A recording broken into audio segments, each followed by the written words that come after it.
राजा, दुख संकट से बचाता, ओ है हमारा राजा, दुख संकट से बचाता, हम पर अपनी करुणा करता और करता उपकार, क्यों ना उस पर तन मन हारे, दे अपना अधिकार।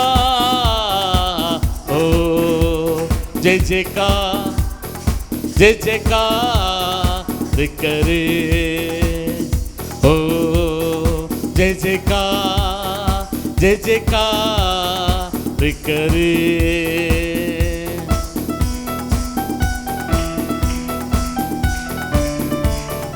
ताली मिल के बजाएं, मिला के बजाएं, खंजरी मिला के बजाएं, आगे और पीछे ना जाएं।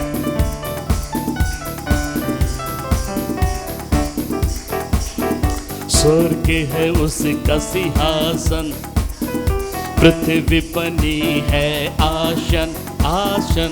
स्वर्ग है उसका सिंहासन, सिंहासन, पृथ्वी बनी है आसन, आसन। आकाश उसके महिमा बताए, हस्त कला को दिखलाए, सारी पृथ्वी उसकी रचना, उसका ही है प्रताप। हो जय जयकार, जय जयकार करे, हो जय जयकार, जय जयकार करे।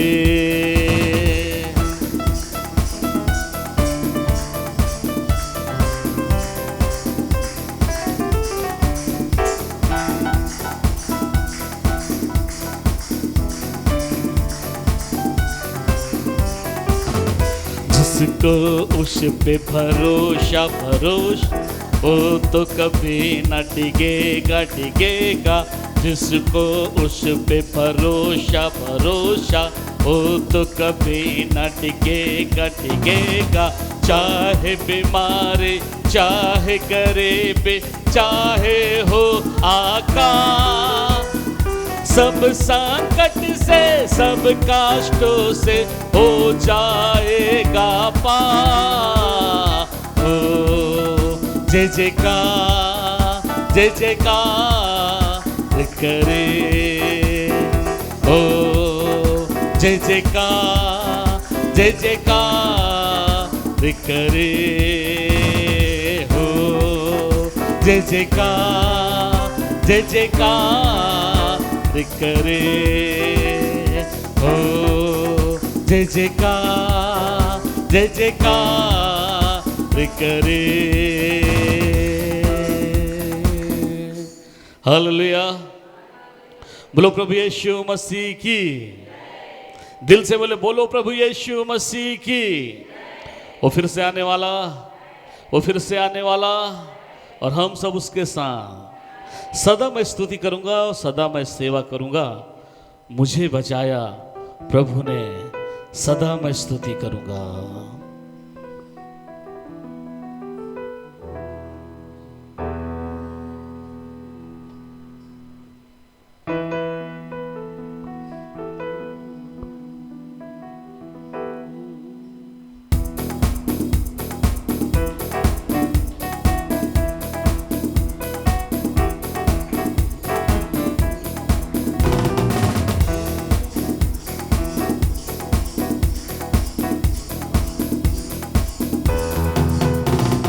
सदा मैं स्तुति करूंगा, सदा मैं सेवा करूंगा।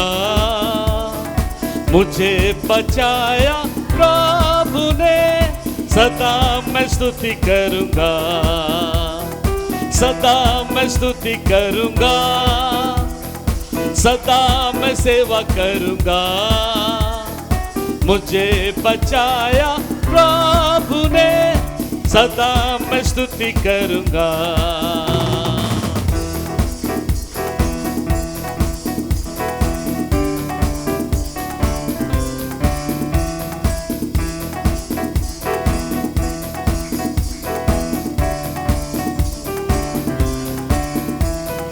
मुझे बचाने आया जब मैं गुनाहों में था, मुझे बचाने आया जब मैं गुनाहों में था। स्वर्ग को छोड़कर जगत में आया मुझे बचाने को। स्वर्ग को छोड़कर जगत में आया मुझे बचाने को। सदा मैं स्तुति करूंगा, सदा मैं सेवा करूंगा। मुझे बचाया प्रभु ने, सदा मैं स्तुति करूंगा।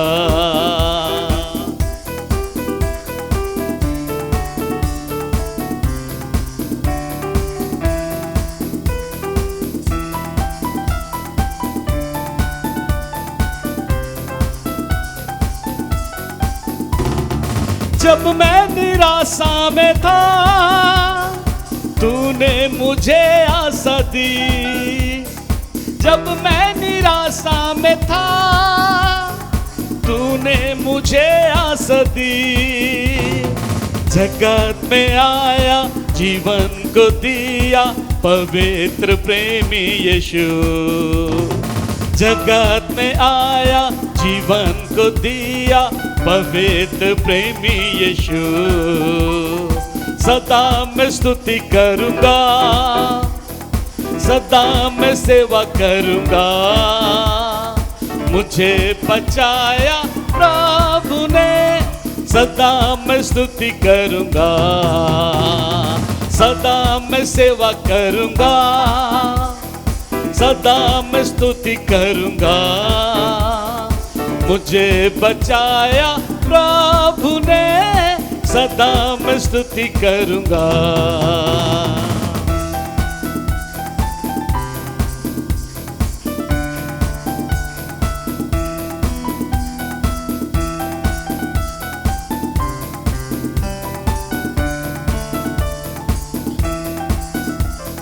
प्रेमी प्रभु यीशु बचाया तूने मुझे। प्रेमी प्रभु यीशु बचाया तूने मुझे। देता हूँ मैं सारा जीवन संपूर्ण आनंद से। देता हूँ मैं सारा जीवन संपूर्ण आनंद से। सदा मैं स्तुति करूंगा, सदा मैं सेवा करूंगा। मुझे बचाया प्रभु ने, सदा मैं स्तुति करूंगा। ताली बजाते हुए परमेश्वर की महिमा करते हुए, अनादि परमेश्वर सच्चाई और जीवन है तू, स्तुति प्रशंसा करता रहूंगा तेरे आने समय तक।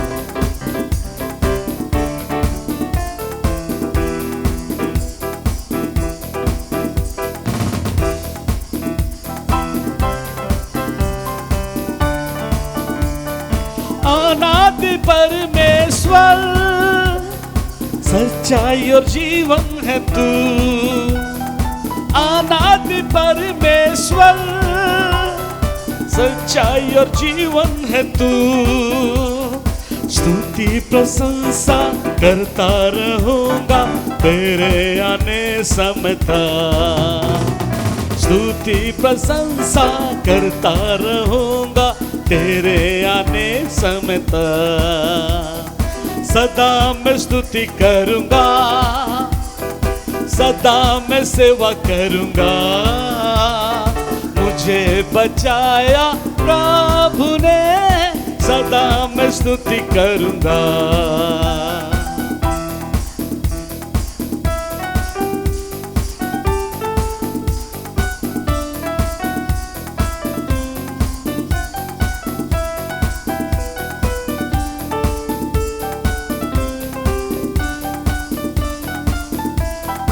मुझे बचाने आया जब मैं गुनाहों में था।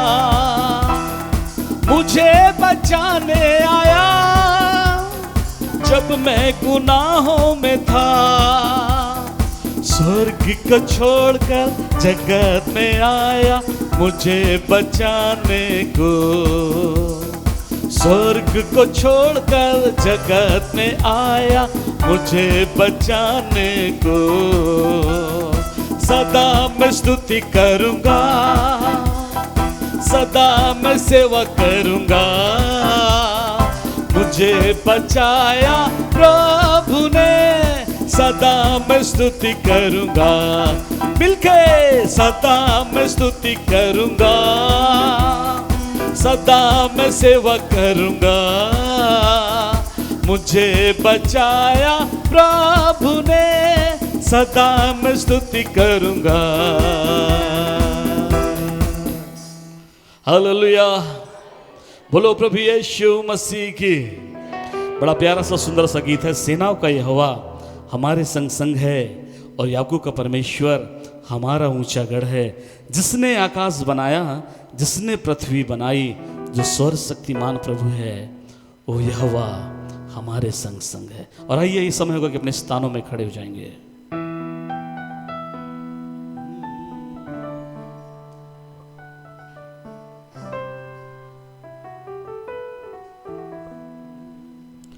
सेनाओं का यहोवा हमारे संग संग है, याकूब का परमेश्वर हमारा ऊंचा गढ़ है। सेनाओं का यहोवा हमारे संग संग है, याकूब का परमेश्वर हमारा ऊंचा।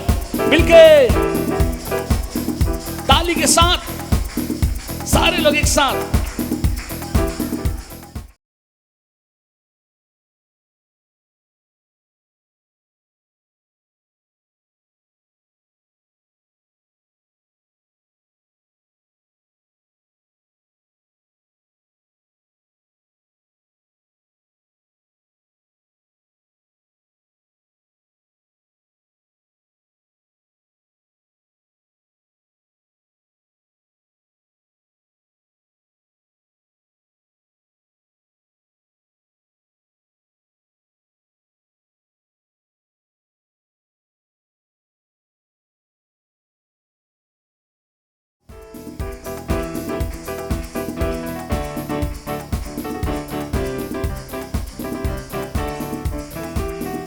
जिसने आकाश बनाया, जिसने पृथ्वी बनाई, जिसने आकाश बनाया, जिसने पृथ्वी बनाई, जो स्वर्ग शक्तिमान प्रभु है, ओ यहोवा हमारे संग संग है। जो स्वर्ग शक्तिमान प्रभु है, ओ यहोवा हमारे संग संग है।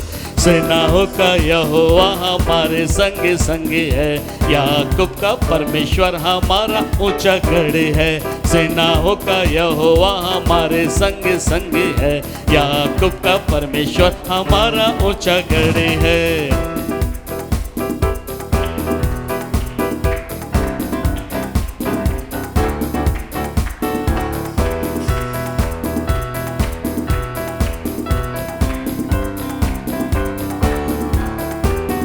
समुद्र को जिसने दो भागा, जंगल से मार को निकाला।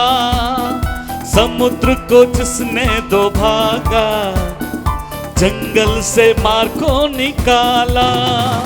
जो वायदे को करता है पूरा, ओ यहोवा हमारे संग संग है।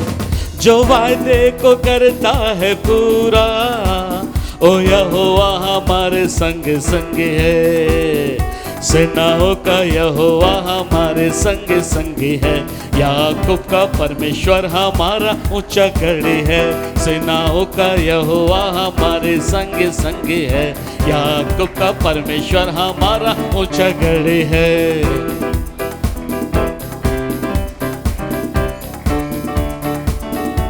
लाजर को जिसने जिलाया, जक्कई को जिसने बचाया, जिसके लिए सब कुछ संभव, और यहोवा हमारे संग संग है।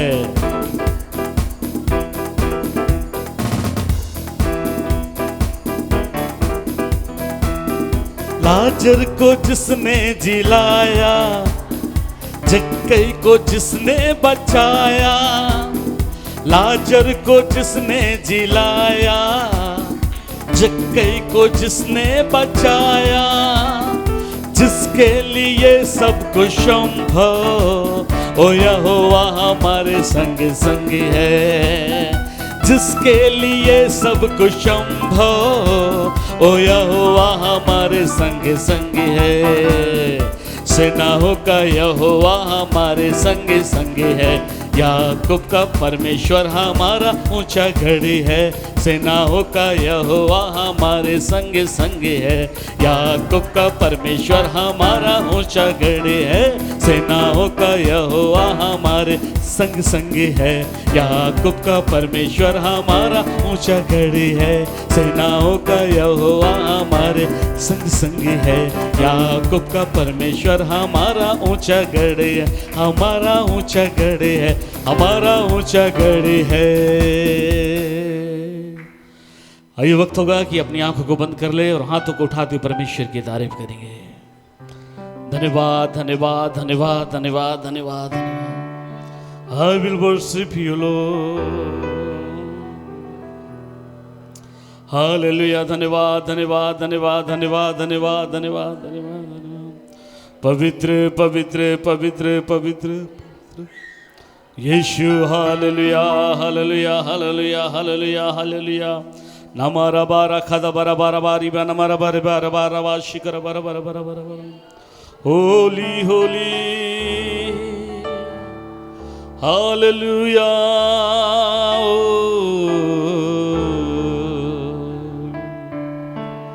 होली होली।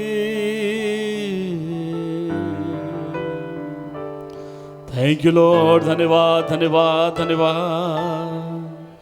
पवित्र पवित्र पवित्र। Hallelujah hallelujah hallelujah hallelujah hallelujah. राखा दा बर बर बर। ओ शिवा बारा बारा बारा बारा बारा बारा बना मारा बाद बिर बिर बिर बिर बिर मर बर। Hallelujah hallelujah hallelujah hallelujah hallelujah hallelujah. Shiva बारा बना मारा बारा बारा बारा बाद न मर बर बर। ओ रबना मारा बाशिकर बर बर बर बर बर बर बर बर बर। Hallelujah hallelujah hallelujah hallelujah. ओ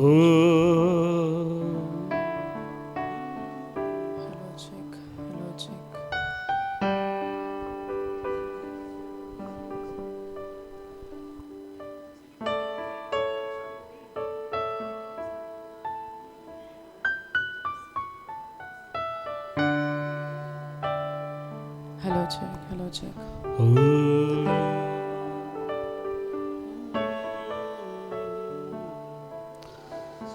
जिस नाम में है जिंदगी, वो नाम है यीशु मसीह। जिस नाम में है बंदगी, वो नाम है यीशु मसीह। यीशु नाम, यीशु नाम, यीशु नाम, यीशु नाम, यीशु नाम, यीशु नाम की जय। यीशु नाम, यीशु नाम, यीशु नाम, यीशु नाम, यीशु नाम, यीशु नाम की जय।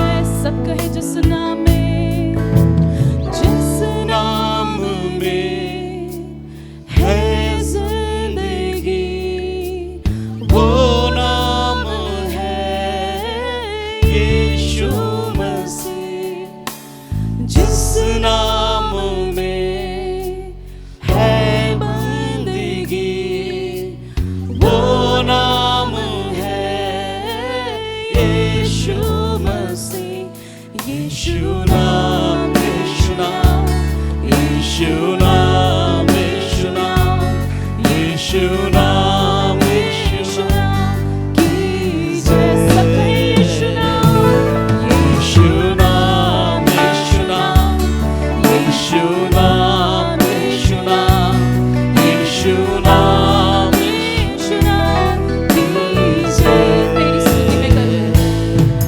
तेरी स्तुति मैं करूं, आराधना करूं दिल से, दिल से। तेरी स्तुति मैं करूं, आराधना करूं दिल से,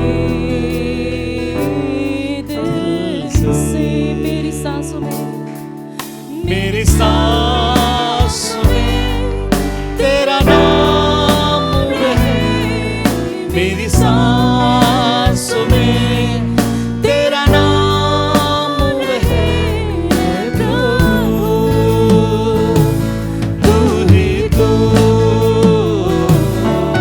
तेरी स्तुति मैं करूं, आराधना करूं दिल से, दिल से। तेरी स्तुति मैं करूं, आराधना करूं दिल से, दिल से। जहाँ मेरी नजर जाए वहाँ तेरी स्तुति हो, जहाँ मेरी नजर जाए वहाँ तेरी स्तुति हो। सारी दुनिया का रखवाला है तू, सारी दुनिया का रखवाला है तू, है प्रभु तू ही तू। तेरी स्तुति मैं करूं, आराधना करूं दिल से, दिल से, दिल से। तेरी स्तुति मैं करूं, आराधना करूं दिल से, दिल से। खुशियों में साथ हो तेरा, प्रारंभ और अंत में नाम हो तेरा, खुशी और गम में साथ हो तेरा, प्रारंभ और अंत में नाम हो तेरा। मेरे जीवन का सहारा है तू, मेरे जीवन का सहारा है तू, है प्रभु तू ही तू। तेरी स्तुति मैं करूं, आराधना करूं दिल से, दिल से। तेरी स्तुति मैं करूं, आराधना करूं दिल से, दिल से। मेरी सांसों में तेरा नाम रहे, मेरी सांसों में तेरा नाम रहे, हे प्रभु तू ही तू। तेरी स्तुति मैं करूं, आराधना करूं दिल से, दिल से, दिल से।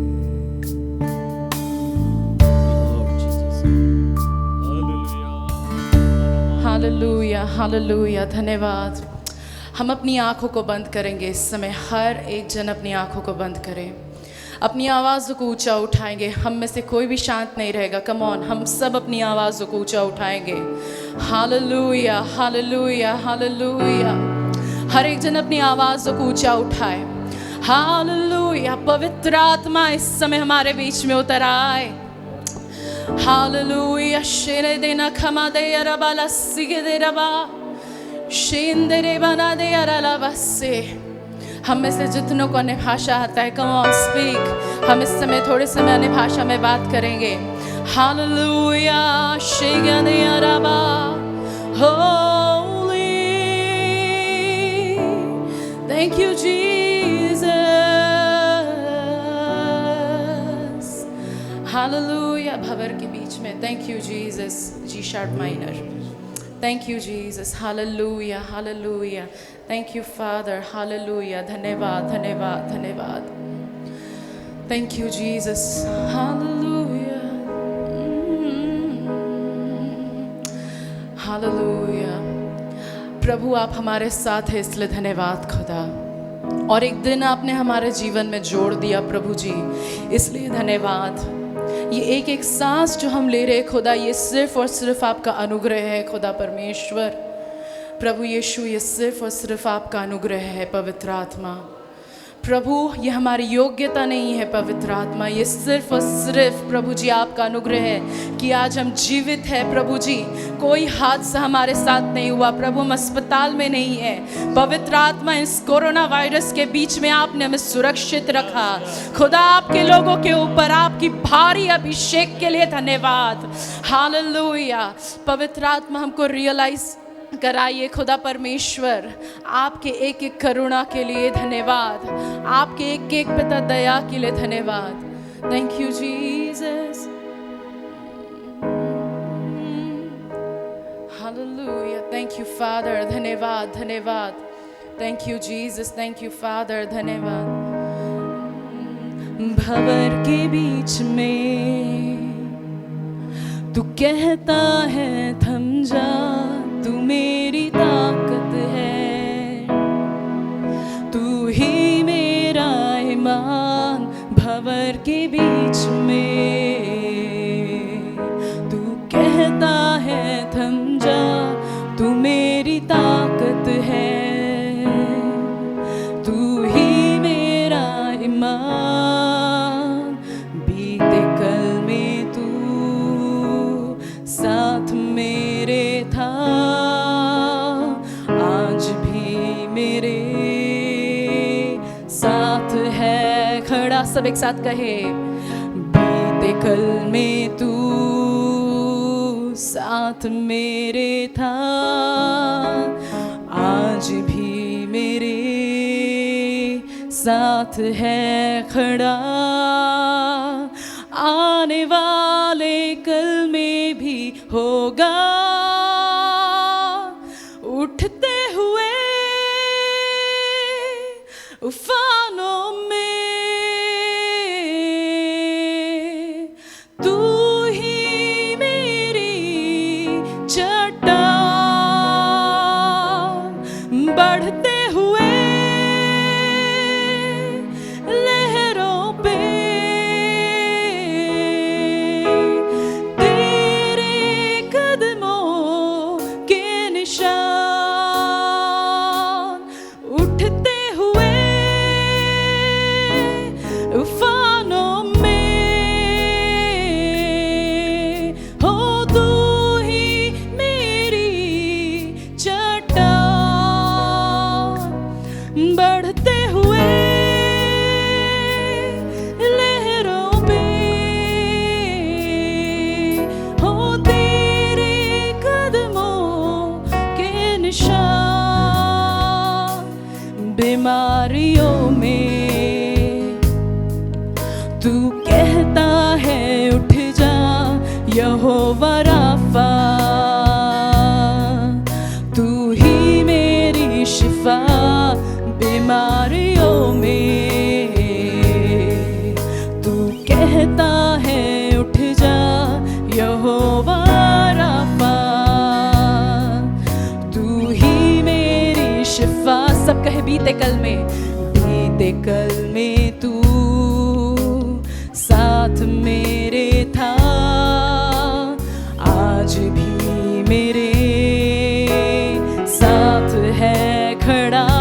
से बीते कल में तू साथ मेरे था, आज भी मेरे साथ है खड़ा। आने वाले कल में भी होगा, उठते हुए तूफानों में तू ही मेरी चट्टान, बढ़ते हुए लहरों पे हो तेरे कदमों के निशान। उठते हुए तूफानों में हो तू ही मेरी चट्टान, बढ़ते हुए लहरों पे हो तेरे कदमों के निशान। बीमारी देख तेरा सर झुका, मुझ पर तेरा बस ना चल सका।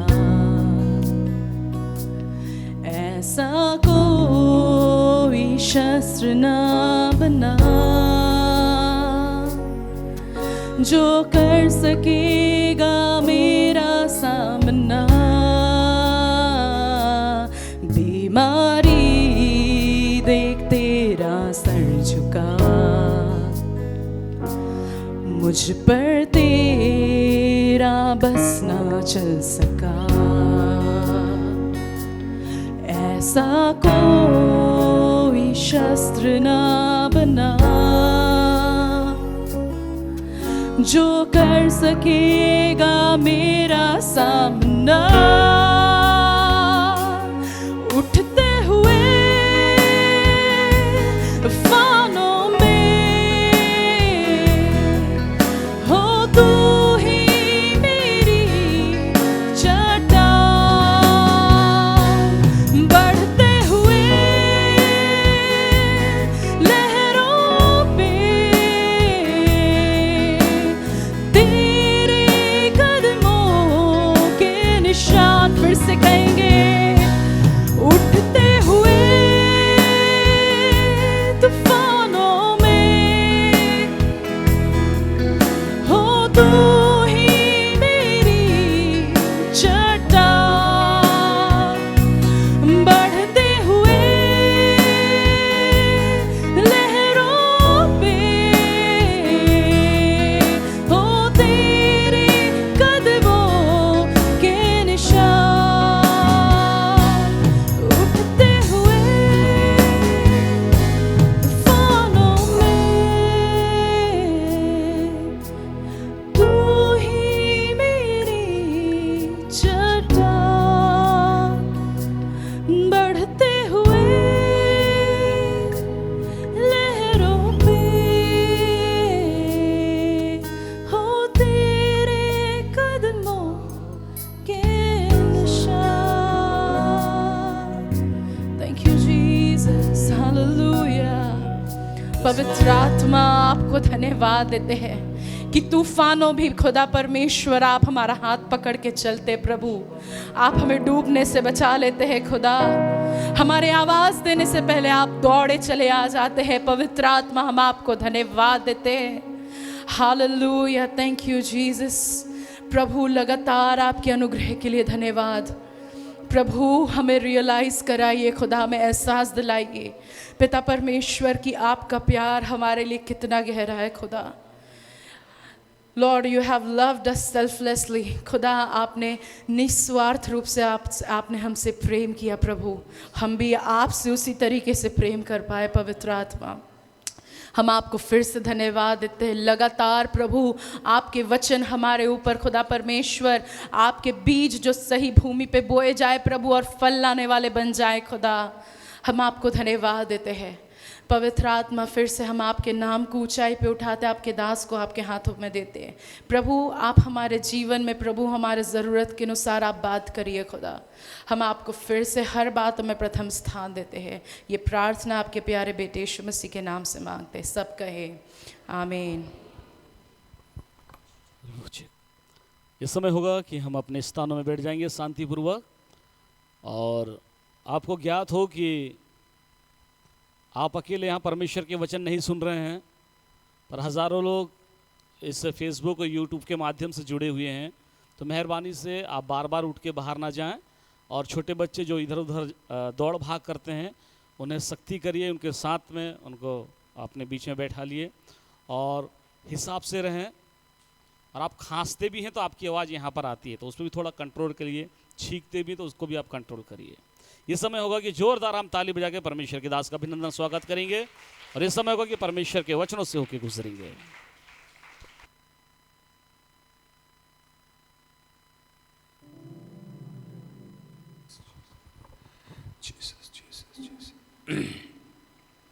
Hallelujah. Jesus. Praise the Lord. Hallelujah. आज आप हमसे गुस्सा हैं क्या? जोर से बोलो ना, तो बोलो यीशु प्रभु की जय। ऐसे आए जैसे शव यात्रा में बिल्कुल आम के समान मुंह लटका करके बाबा। तो अपन परमेश्वर के भवन में हैं, तो परमेश्वर की आराधना करने के लिए हैं, तो हमें तंदुरुस्ती का ख्याल रखना चाहिएगा। आप पर यहाँ बैठने की जोर ज़बरदस्ती नहीं है, आप स्वेच्छा से आए हैं, तो परमेश्वर के वचन को सरल दिल से, आपको मालूम है ये जो जहाँ आप बैठे हैं वो मंदिर कहलाता है। मंदिर का मतलब होता है मन को दीदार करने वाला, मन को परमेश्वर के साथ जोड़ने वाला, इसे मंदिर कहते हैं। और परमेश्वर पिता ने जब इंसान परमेश्वर की महिमा से दूर हो गया, तब उसे फिर से वापस लौटा लेने के लिए परमेश्वर ने मूसा बाबा को मिस्र से लोगों को आज़ाद करते हुए प्रतिज्ञा के देश में प्रवेश करने के लिए उन्हें विधिवत तरीके से वे प्रभु के साथ चलते रहें। इसलिए वह परमेश्वर जिसने सृष्टि बनाई है, मनुष्य के बीच में रहना चाहिए बोलकर के उसने एक मिलाप वाला तंबू बनाया। मिलाप वाले तंबू का मतलब ही होता है इंग्लिश में tabernacle, the dwelling place of God और the meeting point of God. परमेश्वर और मनुष्य के बीच में आपस में किस तरीके से भेंट की जा सकती है, इस भेंट को बनाए रखने के लिए परमेश्वर ने मिलाप वाले तंबू का निर्माण किया, जहाँ परमेश्वर और मनुष्य आपस में मिलते हैं। ठीक है। और मिलाप वाले तंबू के 3 भाग थे। पहला भाग आंगन था जहाँ मनुष्य के पाप क्षमा किए जाते हैं, और तीसरा भाग जहाँ परमेश्वर रहते थे, महापवित्र स्थान। और महापवित्र स्थान में वाचा के संदूक के ऊपर बिना किसी वस्तु के जलाए एक उजियाला रहा करता था। यहाँ एक पापी है आंगन में, और महापवित्र स्थान में एक महापवित्र है। और अब ये दोनों के बीच में आपसी मेल जोल होता है पवित्र स्थान में, द होली प्लेस। और हम सब जब तक पवित्र स्थान में जाकर अपनी तैयारी नहीं करेंगे, तब तक महापवित्र स्थान में रहने वाले प्रभु के साथ हमारी मुलाकात नहीं हो पाएगी। इसलिए हम सबको महापवित्र स्थान में रहने वाले परमेश्वर से मिलने के लिए सबसे पहले आंगन में आते, जहां हमारे पाप क्षमा किए जाते हैं, और फिर पवित्र स्थान में आते हैं जहां हम पवित्र किए जाते हैं, जिससे कि पवित्र महापवित्र स्थान में रहने वाले परमेश्वर के साथ हमारी भेंट हो सके। और इस तीनों संयुक्त जगह को मंदिर कहते हैं। मन को दीदार करना। कई लोग आत्म जागृति की बात करते हैं, आत्मा की जागृति नहीं करते हैं, मन जागृति होना चाहिए, इसलिए मंदिर है ये। सो परमेश्वर के लिए हम धन्यवाद का कारण बने। प्रभु परमेश्वर को धन्यवाद। कल शाम चाहे वे स्कूल ऑफ पावर मिनिस्ट्री के प्रशिक्षणार्थी हों, चाहे यूट्यूब चैनल्स के सब्सक्राइबर्स हैं, चाहे आप फेसबुक में हमसे भेंट करने वाले सदस्य हैं, हमने कल एक विषय पर चर्चा किया था और वो है भजन संहिता की किताब और उसका 92 अध्याय, Psalm 92 and verse 10, 10वां पद। और वहाँ हमने देखा था कि मेरा सींग तूने जंगली सांड का सा ऊंचा किया है और मैं टटके तेल से, ताजे तेल से चुपड़ा गया हूँ। ताज़ा तेल लगाए जाने की बात नहीं है, परंतु ताजे तेल को चुपड़े जाने की बात है। You have anointed me with the fresh oil। और कल हम ये देख सके थे और डिलीवरेंस मीटिंग में हमने बहुत से लोगों को छुटकारा होते हुए देखा, जहाँ पर हमने जंगली सांड के समान ताकतवर और शक्तिशाली बनने का जो भेद है, जिससे कि जंगली सांड कैसे दुश्मन से अपनी रक्षा करने के लिए सांड सींग का इस्तेमाल करता है और उसके सींग बड़े मजबूत और शक्तिशाली होते हैं, और वो किस तरीके से अपने दुश्मन पर हमला करता है, यहाँ तक कि जंगल का राजा सिंह भी उससे डरता है आमना सामना करने में। वैसे ही अंधकार की सत्ता, यदि हम जंगली सांड के समान ताकतवर हो जाएं, तो हम उसका सामना कर सकेंगे और वह हमारा कुछ भी न कर सकेगा, बशर्ते कि हम उसकी ओर देखते रहें और अपने सींग की मजबूती या उसकी परिपक्वता पर अपना ध्यान दें। और कल हम देख रहे थे कि वास्तव में जंगली सांड की ताकत आती कहाँ से है।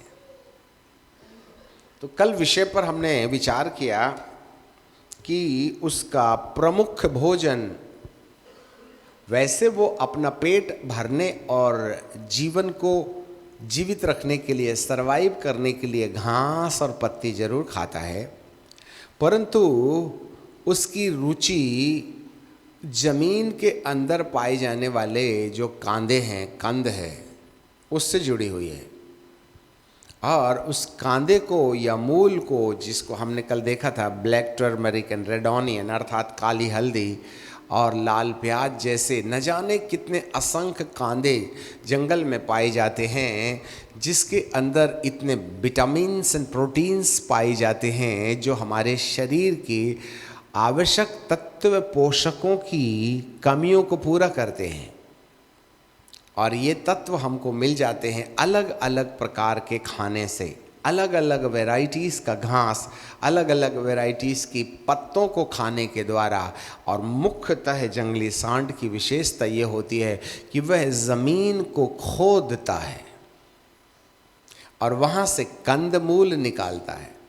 तो आज हम कंदमूल के ऊपर में चर्चा करेंगे।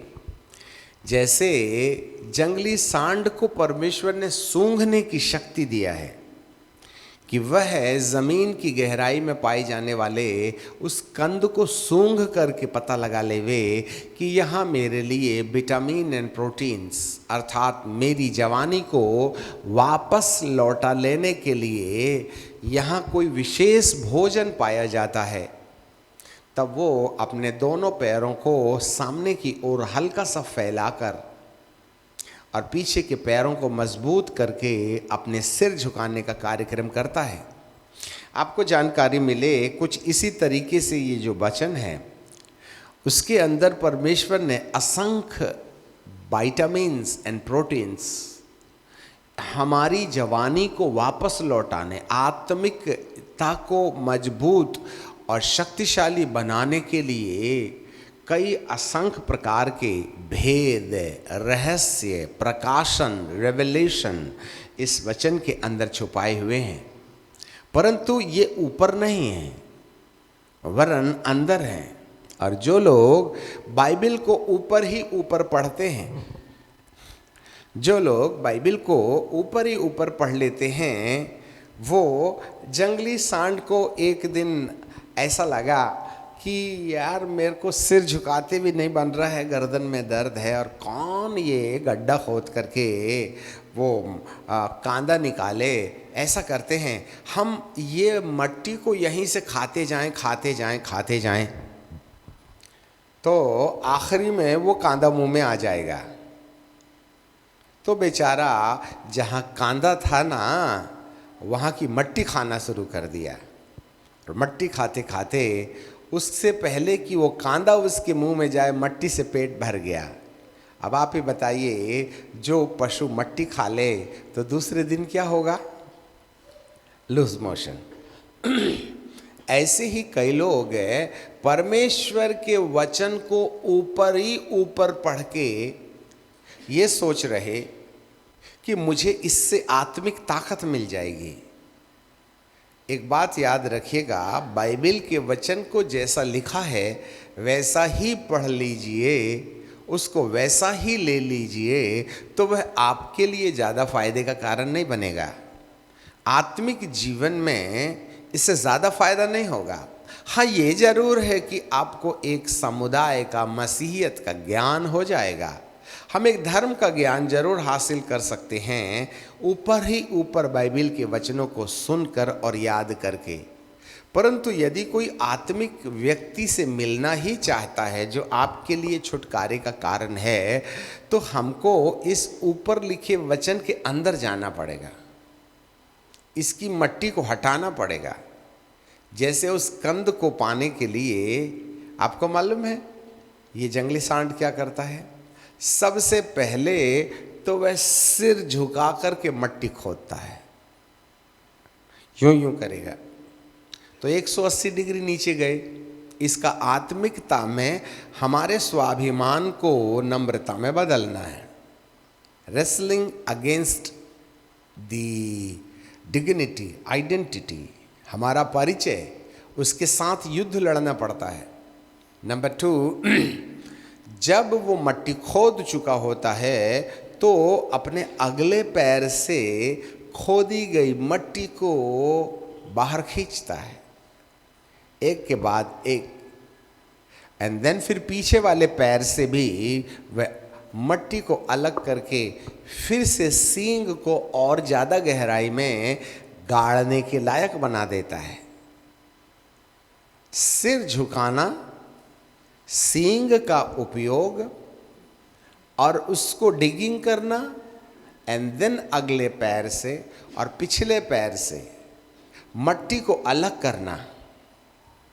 तो आधी मट्टी तो पैर से अलग हो जाती है, परंतु आगे और बची है। तब ये जो जंगली सांड होता है ना, उसके नाक में तो एक प्लास्टिक की कवर लगी रहती है, काली सी, जो हर समय गीली रहती है, और उसके माथे के ऊपर बड़ी मोटी मजबूत हड्डी पाई जाती है, जिसको अंग्रेजी में फोरहेड कहते हैं, माथा। ठीक है? जब वो मट्टी को सींग से खोद चुका होता है, तब वह अपने मुंह से या थूथन से अगले हिस्से से डोजर की तरह मट्टी को और आगे फेंकता है। कुछ मट्टी पैर से पीछे फेंकी जाती है, कुछ मट्टी आगे फेंकी जाती है, और आगे फेंकने के लिए वह अपने मुंह को इस्तेमाल करता है। ऐसा करके वह वहाँ पहुँच जाता है जहाँ कांदा पाया जाता है, और आखिरी बार वह एक बार फिर सींग को अंदर डाल करके उस कांदे को निकालता है, एंड देन फिर उसके बाद उसको खा लेता है। उससे पेट नहीं भरता है, बहुत थोड़ा सा होता है, इतना बड़ा कांदा, इतना बड़ा कांदा, आधा किलो का ज़्यादा से ज़्यादा। परंतु आपको मालूम है वह उसकी उम्र को 20 साल 30 साल न जाने कितने साल पीछे वापस लौटा देता है।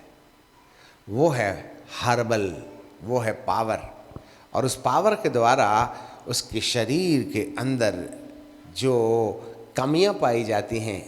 बुढ़ापा मालूम क्या है? बुढ़ापा हमारे शरीर के अंदर कुछ ऐसी ग्लैंड्स होती हैं, गठाने होती हैं, जो विशेष प्रकार का रस पैदा करती हैं, जो हमारे शरीर को ताज़ा बनाए रखने और जवान बनाए रखने में मदद करती हैं। परंतु धीरे धीरे जब वो ग्रंथियाँ बूढ़ी होने लगती हैं, उससे वो पदार्थ जो है निकलना धीरे धीरे कम हो जाता है।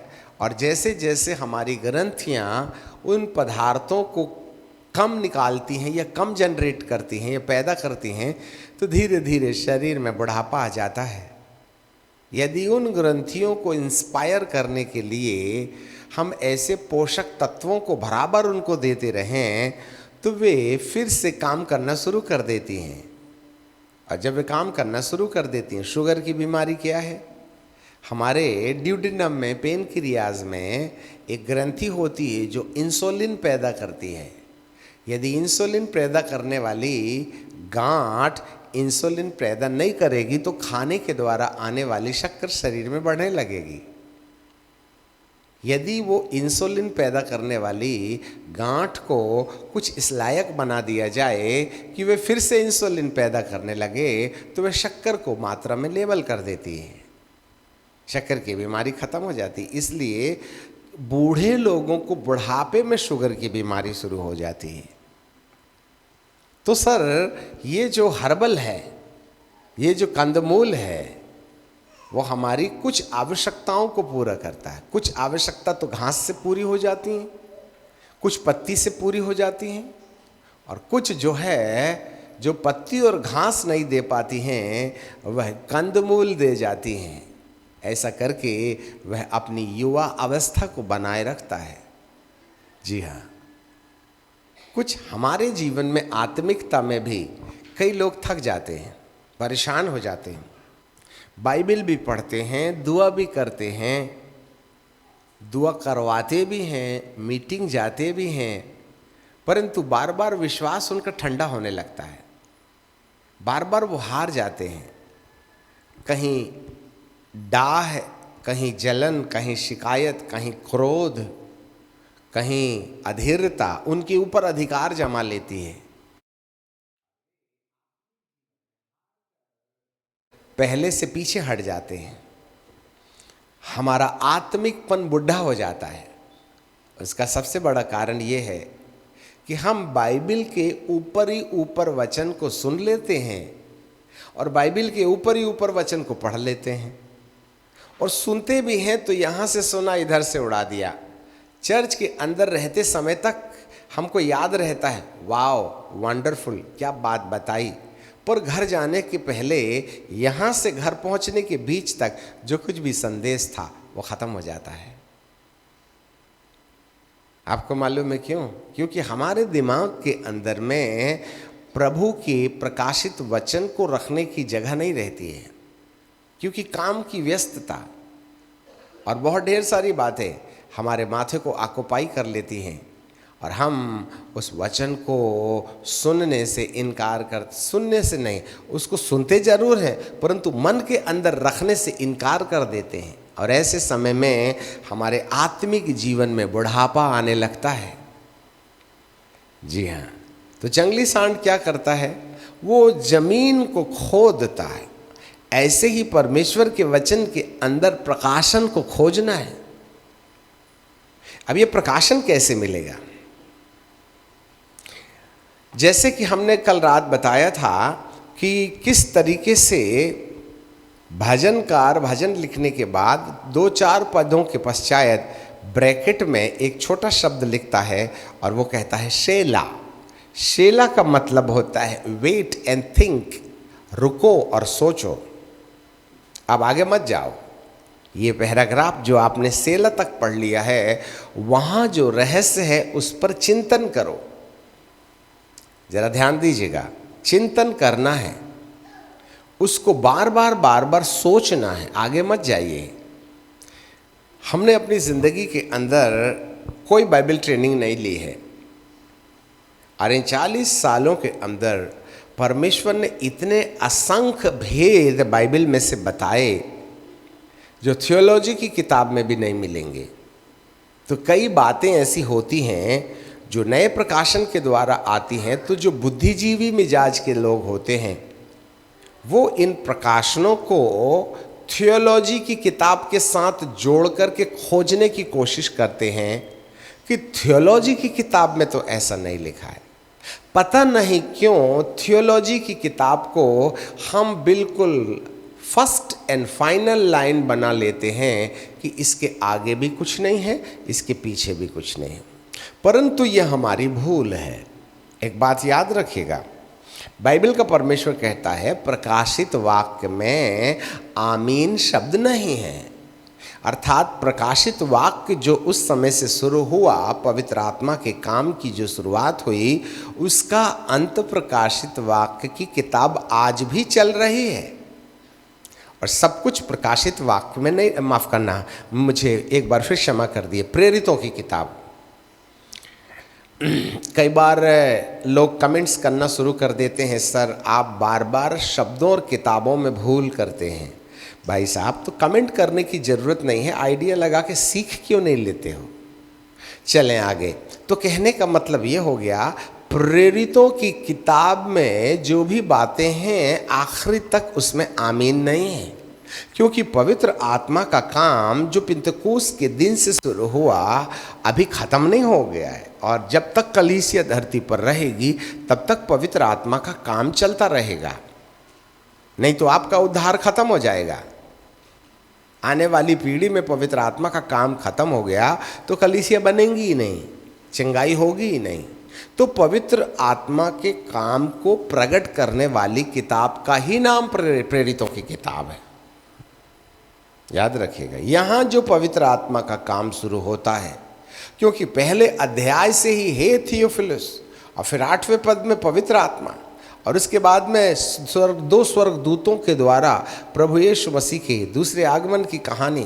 तो कहने का मतलब प्रकाशित वाक्य में आप यदि बारीकी से झांक करके देख, प्रकाशित वाक्य की प्रेरितों की किताब में बारीकी से झांक करके देखिए तो पवित्र आत्मा के अद्भुत कामों की घटनाएं पाई जाती हैं। जानकारी मिले, इस किताब का अभी भी लिखा जाना जारी है, किसी ने लिख लिया, किसी ने नहीं लिखा है।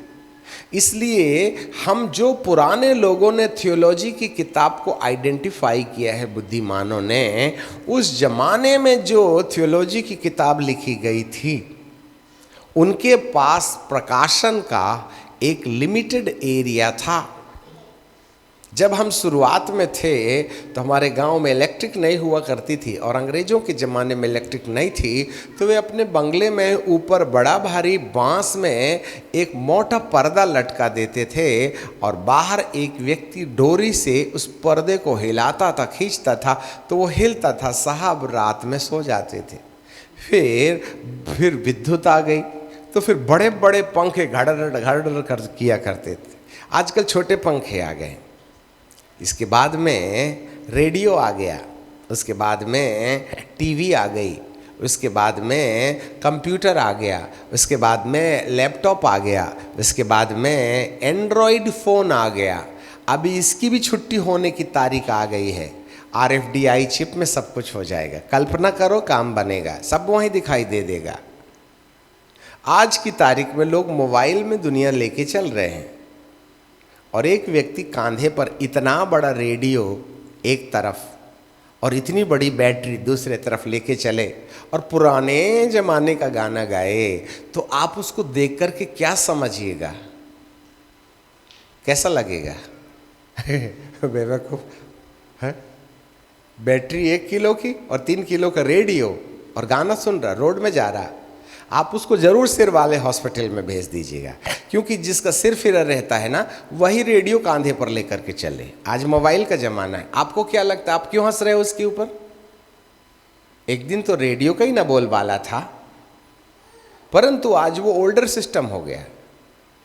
इसलिए जो पवित्र आत्मा का काम पूर्व काल में होता था, क्या उसके कामों में बढ़ोतरी नहीं हुई? क्या आपकी टेक्नोलॉजी नहीं बढ़ी? क्या आपकी तकनीकी में विकास नहीं हुआ क्या? आपके बोलचाल में विकास नहीं हुआ क्या? आपकी साक्षरता में विकास नहीं हुआ क्या? है आज कितनी तेजी से चलने वाली कारें पाई जाती हैं। आज ऐसी ऐसी ट्रेनें और बसें बना ली गई हैं जो लगभग 80% हवाई जहाज की स्पीड में चलती हैं। तो तकनीकी का विकास हुआ ना। पहले बग्घियों में चलते थे, आज बुलेट ट्रेन में चलते हैं। तो क्या लगता है तकनीकी विकास करे, आपके परमेश्वर के वचन विकास ना करें क्या? तो तुमने पुराने इतिहास को ही आमीन क्यों लगा दिया? क्या पवित्र आत्मा उससे हट के काम नहीं कर सकते? इसलिए आज की तारीख में जो प्रकाशन परमेश्वर दे रहे हैं उसको हम थियोलॉजी के स्केल से नापने की कोशिश करें तो हमें पता चलेगा रेडियो के ज़माने को मोबाइल के ज़माने में लाए बराबर है।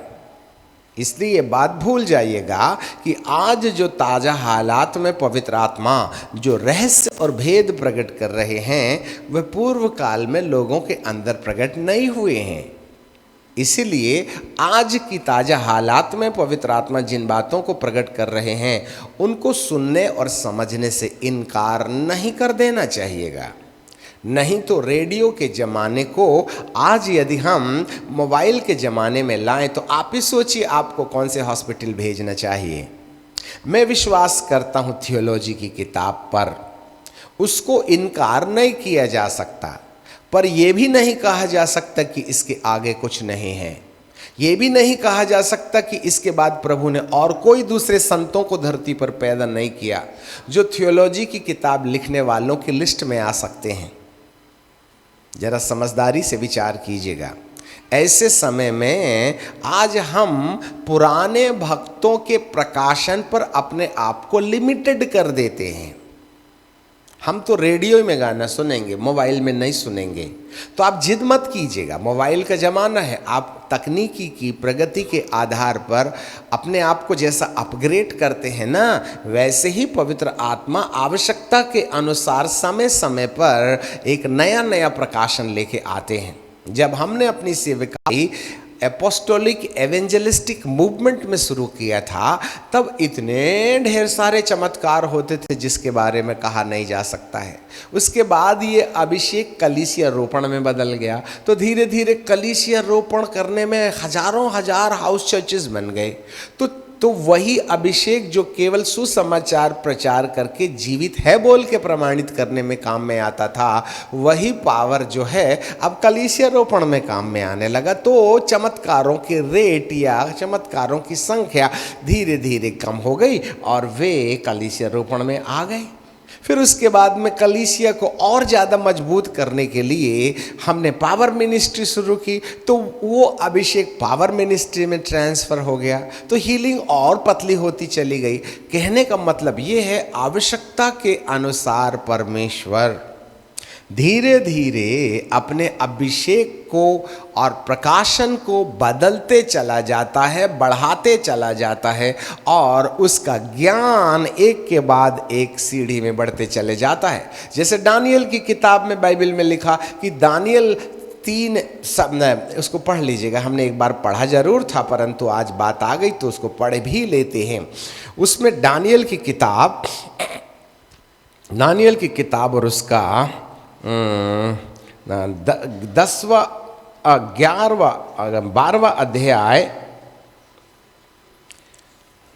12वां अध्याय और उसके 7वें पद को पढ़ें तो वहाँ लिखा है निचले हिस्से में, यह दशा 3.5 काल तक बनी रहेगी।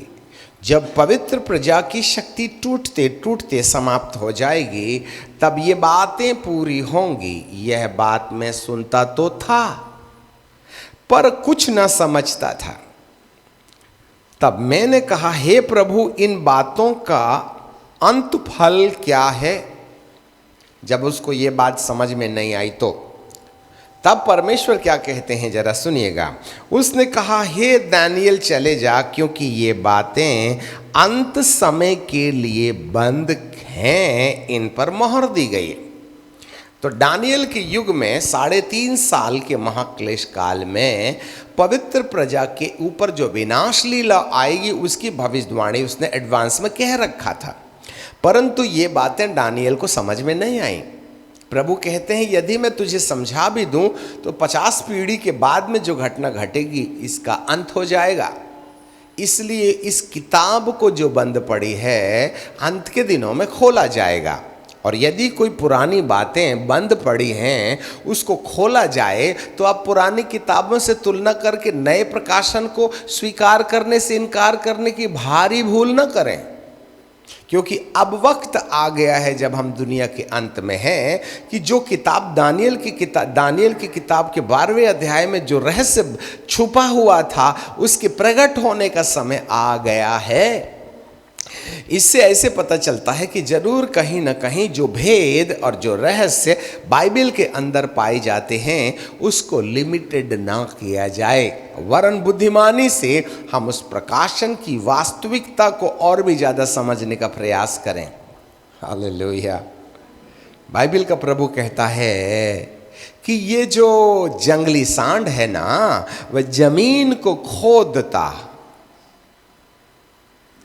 और अपने पैर से मट्टी को फेंकता, इससे उसकी जांघों की एक्सरसाइज होती है। जरा सुनिएगा, परमेश्वर के वचन के अंदर छुपे हुए कंदमूल को अपनी जवानी वापस लौटा लेने के उद्देश्य से खोजे जाने वाला आत्मिक धन जो इस बाइबल के अंदर छुपा हुआ है उसको पा लेने के लिए पैरों से मिट्टी को फेंकना है।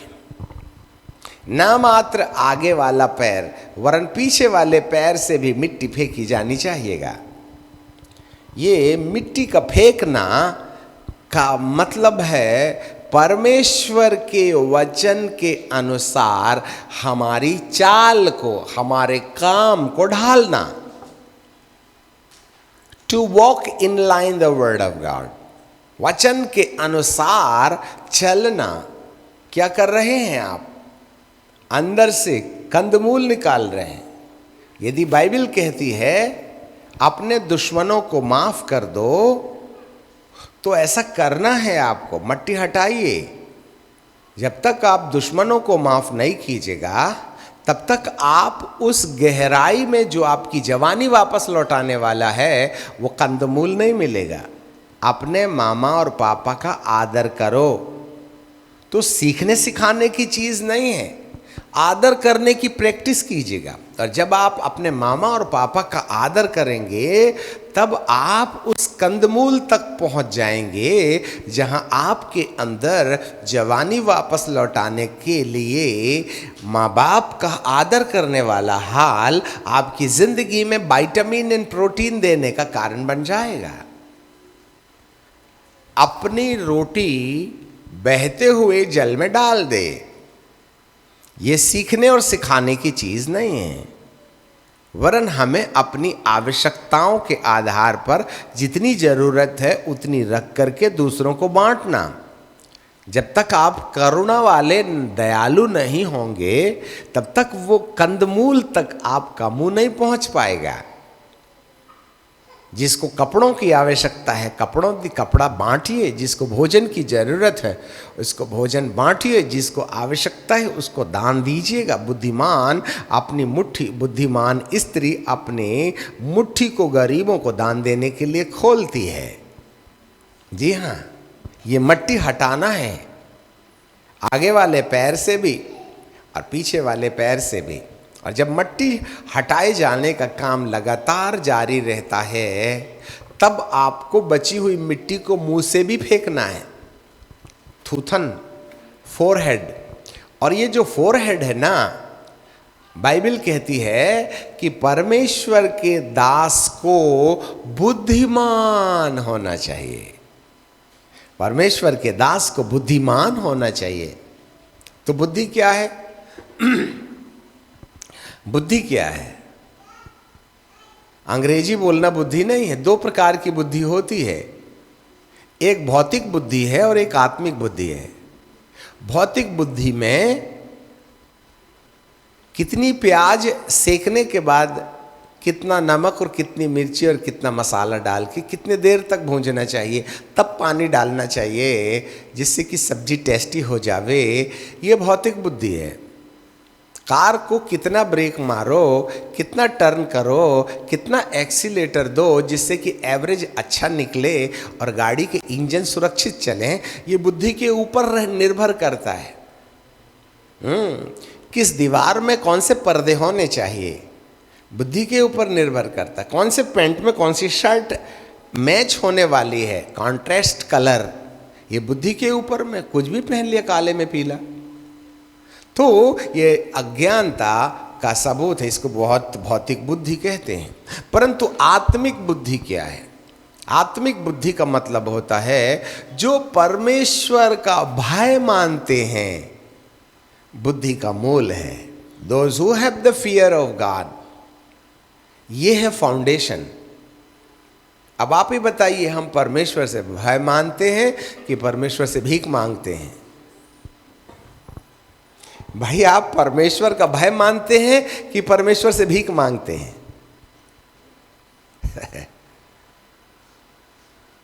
अरे बाबा, हम परमेश्वर से भय मानते हैं कि परमेश्वर से भीख मांगते हैं? आप उठा करके देखिए। एक हफ्ता की प्रार्थना मोबाइल में रिकॉर्ड करना और बाद में अकेले में सुनना, ना समझ में आए तो दूसरों को सुनवा के पूछने में क्या प्रार्थना किया और करी थी। तो वहाँ देखिएगा 24 घंटे में से 25 घंटे हम केवल रोटी के लिए, कपड़े के लिए, मकान के लिए, सुरक्षा के लिए परमेश्वर के दरवाजे में घंटी बजाते हैं। तो भीख ही ना मांगना हुआ। मैं आज मैं इंटरव्यू देने जा रहा हूं, तो प्रभु कहते हैं ठीक है जाइए ना, मैं क्या करूंगा? नहीं, आप हमारे साथ चलिए और पेपर बिगड़े तो बनाने में मदद करना। कार में बैठने के टाइम पर हम कहते हैं पिता पुत्र पवित्र आत्मा के नाम से हे प्रभु जी, मैं जहां जा रहा हूं वहीं पहुंचाना, और एक काम करो, हमको हॉस्पिटल मत ले जाना। तो प्रभु कहते हैं गाड़ी से उतर, बाजू में बैठ ले, मुझको ड्राइवर रख ले तू। तो भीख ही ना मांगना है, हैं? और अपने आईने के सामने क्रूस लटका लिए जिससे कि भूतों का अटैक ना हो। नहीं तो सामने में क्रूस लगा दिए, नहीं तो पीछे क्रूस लगा लिए। ये तो अन्य जाति लोग रखते हैं अपने भगवान का निशान। तुमने भी ठोंक दिया कि तुम्हारा परमेश्वर निशान में चिपका है, हैं? सो हम भीख मांगते हैं या भय मानते हैं? एक बात याद रखिएगा, जो परमेश्वर से भय मानता है ना, वह उसकी बात मानता है। उसको डर लगता है परमेश्वर नाराज हो जाएगा मैं माँ बाप का अपमान करूंगा तो। मैं किसी को दोष लगाऊंगा तो प्रभु कहते हैं 3 उंगली तेरी ओर हैं। दोष लगाना बंद करने से हम परमेश्वर के भय का प्रमाण देते हैं। समय पर परमेश्वर के वचन, परमेश्वर के भवन में आने से हम परमेश्वर का भय प्रमाणित करते हैं। कई लोगों को परमेश्वर के भवन से कोई लेना देना नहीं है। जिंदगी की सेवकाई 40 वर्षों में, पवित्र आत्मा पाने के बाद की बात कर रहा हूं, सन 80 फरवरी के बाद से मेरे 4 रविवार ऐसे हैं जब मैं मजबूरन अज्ञानता पूर्वक गलत टिकट कटा लेने के कारण ट्रेन में या हवाई जहाज में था। केवल 4 ऐसे रविवार हैं जब मैं भवन में नहीं गया। 40 साल में 4 रविवार मुझे आज भी याद हैं, और मैं गिनती करता हूँ आज रविवार में मैं परमेश्वर के भवन में आराधना करने नहीं गया या वचन सुनाने नहीं गया। इतने सावधान हैं हम। आप तो महीने में 4 बार डूब मार लेते हैं। कितने लोग हैं जो रविवार को नहीं आते? हमने अपनी जिंदगी में रविवार के दिन कभी कोई ड्यूटी नहीं की। जो होना है वो हो जाए, जो परमेश्वर का है परमेश्वर को, जो कैसर का है कैसर को। इसका मतलब है परमेश्वर का भय हमें सही समय पर भवन में लाता है। परमेश्वर का भय हमें परमेश्वर के भवन की चिंता सताता है। परमेश्वर का भय हमारे अंदर, हमारे सरकारी नौकरी में हमें ईमानदार बनाए रखता है। आपको मालूम है जब हम नौकरी में थे तो 8 घंटे का पगार मिलता था, 12 से 16 घंटे काम करते थे हम बिना ओटी के, ओवर टाइम के। हमारे ऑफिसर भगा देते थे, कहते थे जाओ घर, रात दिन duty duty duty duty duty, जाओ सो जाओ, सुबह देखो दोपहर देखो, जब देखो तब ड्यूटी। हम ड्यूटी नहीं करते 8 घंटे, कंची मार देते, 4 घंटा काम करते, 4 घंटा बहस में खर्च करते हैं। आज मजदूरों का भी यही हालत है। इसलिए जिंदगी भर मजदूर मजदूर रहता है, क्योंकि वह कंची मारता है, बैठ जाता है, काम नहीं करता, और मालिक को देखते आके बराबर फावड़ा पकड़ लेता है। ऊपर वाले को सब मालूम है तुम्हारी जिंदगी को कैसे आशीषित करना चाहिए। हमने 8 घंटे की ड्यूटी 12 से 14 घंटे की है। इस कारण से खुदा ने कहा इस व्यक्ति को अपने बिजनेस में लगा दिया जाए, तो ये भी जितना मैं बोलूँगा उससे डबल काम करेगा, तो अपना धंधा हमारे लिए फ़ायदेमंद हो जाएगा। इस कारण से प्रभु ने अपनी सेवकाई में हमारा चुनाव कर लिया। Be transparent for your job whatever you are doing. यदि आपको कोई जवाबदारी देता है कि जाइए ये कीजिए, बिना कुड़कुड़ाए उसको करके दिखाइए। बुद्धि परमेश्वर के भय से आती है, और जो परमेश्वर के भय में जुड़ा रहता है वह परमेश्वर की बात मानता है, और जो परमेश्वर की बात मानता है वही बुद्धिमान है, अंग्रेजी बोलने वाला नहीं। बाइबल पूरी रटी रहे कोई फायदा नहीं जब तक कि आप उस पर नहीं चलते हैं। आपको जानकारी मिले ये जंगली सांड, उसका माथा बड़ा मजबूत होता है, और वह मट्टी को अपने थूथन से, अपने फोरहेड से अलग करता है। ऐसा करके वह वहां पहुंच जाता है जहां पर वो कंदमूल है। पीछे भी मट्टी फेंकना है, आगे भी मट्टी फेंकना है। पीछे की मट्टी वचन के अनुसार चलना, आगे की मट्टी बुद्धिमान होने के द्वारा परमेश्वर के वचन पर चलना। अब एक बात याद रखिए, चाहे पैरों से मट्टी फेंकने का काम हो, चाहे थूथन से मट्टी फेंकने का काम हो, यहाँ पर बात परमेश्वर के वचन को मानने से है, उसके अनुसार चलने से है। ऐसा करने से आप बाइबल के अंदर छुपे हुए कप्पा तक, वो ब्लैक टर्मरिक रेड ऑनियन तक, आप उस जगह पर जहां परमेश्वर आपके बुढ़ापे को खत्म कर देगा, आप कभी नहीं थकिएगा, आपका विश्वास नहीं घटेगा, आपका अभिषेक नहीं घटेगा, आपकी बुलाहट नहीं घटेगी। इसके लिए बाइबल के अंदर पाए जाने वाले प्रकाशन हेतु हमें अपने जीवन को तैयार करते रहने की जरूरत है। वाह। और एक बार फिर ये मट्टी हटाने के पश्चात जब आप डिग आउट करेंगे तो एक छोटा सा कांदा आपको मिलेगा, लाल प्याज। आधी तो दांत में फंस जाएगी, गुटुक कर लीजिएगा, उसके बाद में चारा चर लीजिएगा। फिर देख लीजिए, जितना 1 क्विंटल चारा ने आपको पावर नहीं दिया था, वह एक छोटा सा लाल प्याज कंदमूल आपको वो तंदुरुस्ती देगा कि आप भागना शुरू कर दीजिएगा, आप भागना शुरू कर दीजिएगा, आप दौड़ना शुरू कर दीजिएगा।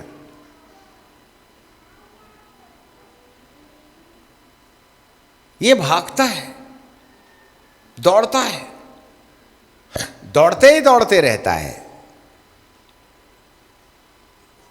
थकता नहीं, उसकी श्वास नहीं फूलती। मट्टी, कीचड़, पानी, भागते ही भागते रहता है। एक तो दुश्मन से भी नहीं लड़ता, डरता, और सब उससे डरते हैं, जबकि वो राजा नहीं है। एक विश्वासी से भी दुनिया डरेगी, छूना नहीं, परमेश्वर का दास है, लोग इसके साथ, परमेश्वर उनके साथ रहता है। यहोशू को साफ कहा था, यदि तू मेरी व्यवस्था पर चलेगा तो तू प्रभावशाली होगा, मैं तेरे प्रति लोगों के अंदर भय पैदा करूंगा।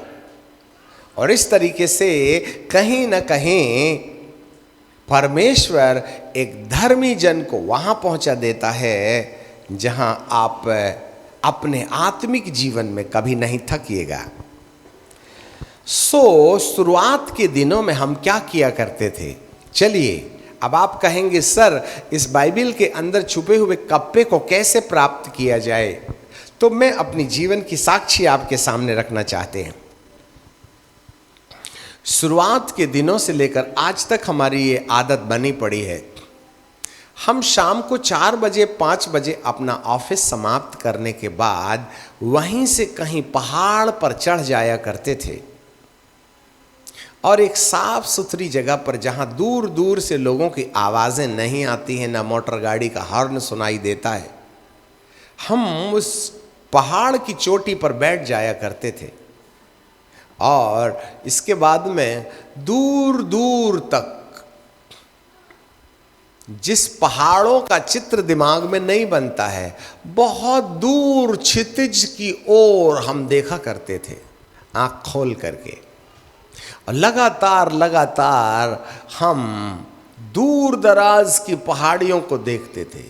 जो चीज़ निकट होगी उसका चित्र आपके दिमाग में बनेगा रेटिना में, परंतु जो चीज़ जितनी दूर होगी और अस्पष्ट होगी उसके चित्र हमारे मन में उतना ही कम बनते हैं। ऐसा करने से हमारे मन के अंदर चित्र के उभरने की घटना धीरे धीरे कम होने लगती है और हमारा मन शून्य होने लगता है और हम अपने दिमाग के अंदर आने और जाने वाले विचारों को रोकथाम करने लगते हैं। हमारी बात को सुनिएगा, ये व्यवहारिक है, दुनिया की किसी किताब में नहीं मिलेंगे जो हमने अंदाज से पाया है। तो 10 मिनट 20 मिनट आधे घंटे पौन घंटे 1 घंटे तक लगातार या तो आसमान को देखते रहिए या क्षितिज को देखते रहिएगा। आसमान को भी देखिएगा तो उसका कोई प्रकाश नहीं बनता है। ऐसा करके अवचेतना में या चेतन के अंदर आने वाले दिमाग में विचारों की आवाजाही समाप्त होने लगती है और लगभग पौन घंटे से 1 घंटे के दौरान आपकी आंखें खुली जरूर रहेंगी परंतु आपको कुछ दिखाई वगैरह नहीं देगा। ऐसा करके आप अपने आप में दिमागी तरीके से शून्य हो जाते हैं। यह वह जगह है जहां पवित्र आत्मा को आपके अंदर अपनी बात डालने का अवसर मिलता है। मान लो कुर्सी पर कोई बैठा है और आप कहें आइए और बैठिए, तो किसी बैठे हुए के ऊपर में कोई बैठने की गलती नहीं करेगा। इसलिए यदि किसी को बैठना है तो बैठे हुए व्यक्ति को कुर्सी से अलग करना होगा। कुछ इसी तरीके से हम भी अपनी कल्पनाओं में जो ना जाने कितने विचार और कल्पनाएं आती और जाती हैं बिना काम के, उनको आने से रोका जाए, जाने को अनुमति दी जाए और अपने दिमाग को खाली चेयर के समान बनाएं। तब परमेश्वर अपनी बात हमारे मन के अंदर डालेंगे। यहाँ से प्रकाश उत्पन्न होता है और जब आपका मन बार बार खाली करने के काबिल हो जाए तब इसका सदुपयोग इस तरीके से किया जाएगा। जरा ध्यान से सुनिएगा। तब मैं क्या करता हूँ, अपने घर आता हूँ 2 घंटे के बाद में और बाइबिल के एक वचन को मैं पढ़ता हूँ। अब जरा देखिएगा, हमने एक ही वचन लिया था, जंगली सांड। एक वचन लेकर के आगे मत जाइए, वहाँ ठहरे रहिए और आप स्वयं अपने अंदर में असंख्य प्रश्नवाचक चिन्ह पैदा कीजिए। ऐसा क्यों? जंगली सांड, कलर क्या होता, सींग कहाँ उगते, कमर में नहीं निकलते, कब निकलते, पहले क्यों नहीं निकले, बाद में क्यों निकले, जब वो जवान होता है तभी क्यों, बचपन में क्यों नहीं, बुढ़ापे में निकलना चाहिए तो जवानी में क्यों निकल गया। ऐसे असंख्य प्रश्न आपने उल्टे सीधे खुद पैदा करना है और उसकी खोज के लिए किताबों को और गूगल में मत जाइएगा। आज भारी मात्रा में जब कभी भी किसी को कोई प्रश्न नहीं बनता ना, तो सीधे गूगल में चले जाते हैं। कई पादरी और कई महारथी तो हमारे साथ लड़ बैठते हैं, सर गूगल में नहीं लिखा। अरे गूगल क्या तेरा ईश्वर है क्या? बाइबल में लिखा है उसको देखना रे बाबा। क्या गूगल में सोचता है? गूगल सब पापियों के हाथ का आदमी, वो 666 का प्रमाण है। अरे किसी ने अच्छी वीडियो डाल दिया होगा तहाँ तक तो ठीक है, परंतु 90% तो दिमागी लोगों ने अपने बात डाले हैं। उसमें पवित्र आत्मा की प्रेरणा पाने वाला कौन व्यक्ति होगा जो गूगल में अपने विचार डालेगा? आपको मालूम है जितने दिमागदार हैं वही गूगल का इस्तेमाल करते हैं। आत्मिक लोगों को खुदा से प्रार्थना करने से फुर्सत नहीं, वो गूगल में क्या डालेंगे? और तुम बाइबल के रहस्य को गूगल से समझना चाहते हो, इंटरनेट से समझना चाहते हो? है ना आपके दिमाग का स्क्रू ढीला, तुम कभी आत्मिक नहीं हो सकते। कान खोल के सुनिएगा। इसलिए यदि बाइबल की कोई बात समझ में नहीं आती है तो गूगल सर्च से काम नहीं बनेगा, क्योंकि गूगल कोई बाइबल का बाप तो है नहीं। Wasting your time. आपको परमेश्वर के चरणों में बैठना होगा। हे पवित्र आत्मा, इसका प्रश्न नहीं बन रहा है। किताब के साथ में झंझट मत कीजिएगा। यदि कांदा खोद के निकालना ही निकालना है तो अपने उठाए, अपने द्वारा खड़े किए गए प्रश्न को किताबों में मत ढूंढो। परमेश्वर के चरणों में बैठो और उससे कहो, हे पवित्र आत्मा, इस प्रश्न का जो मेरे माथे पर आया है इसमें आपका क्या ख्याल है? तब पवित्र आत्मा इसी प्रश्न का उत्तर देने के लिए आपकी मदद करेगा। जी हाँ, ऐसा करने से आपके दिमाग को रिसीविंग पार्ट, स्वीकार करने वाला जो हिस्सा है वो डेवलप होने लगेगा। हाँ, तब फिर दूसरा प्रश्न कीजिएगा, हे प्रभु, ये सींग जो है ना, मान लो उसकी उम्र, मान लो वो 8 साल में, 5 साल में जवान हो रहा है, तो 5 ही साल में उसका सींग निकलना क्यों हुआ? पैदा होने के 15 दिन के बाद में सींग निकल लेना चाहिए था, परंतु इतने देर के बाद सींग क्यों निकला? आप खुद ही प्रश्न कीजिए और चिंतन कीजिए, मंथन कीजिए, विचार कीजिए, पवित्र आत्मा की सहायता मांगिएगा।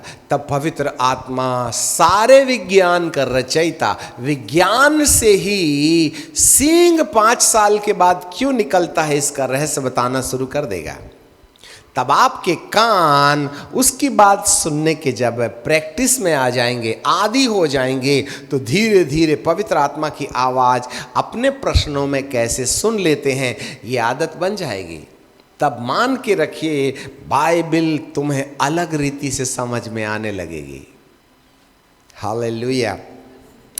आपको मालूम होवे, इस किताब को जब पढ़िएगा तो वह तुम्हें बिल्कुल समझ में नहीं आएगी क्या लिखा है इसमें, परंतु जब पवित्र आत्मा इस किताब के अंदर छुपे हुए रहस्य को निकालने के लिए प्रकाशन के संसार में तुमको लेके जाएगा, तब अंदर से जो जोश, अंदर से जो शांति, अंदर से जो आनंद, अंदर से जो कॉन्फिडेंस पैदा हो जाएगा, वह आपको इस प्रकार से कहेगा, मान गए गुरुदेव, मान गए। वाह, क्या बात है प्रभु, तेरा वचन। दिमाग खराब मतलब पागल नहीं, दिमाग खराब मतलब जोशीला।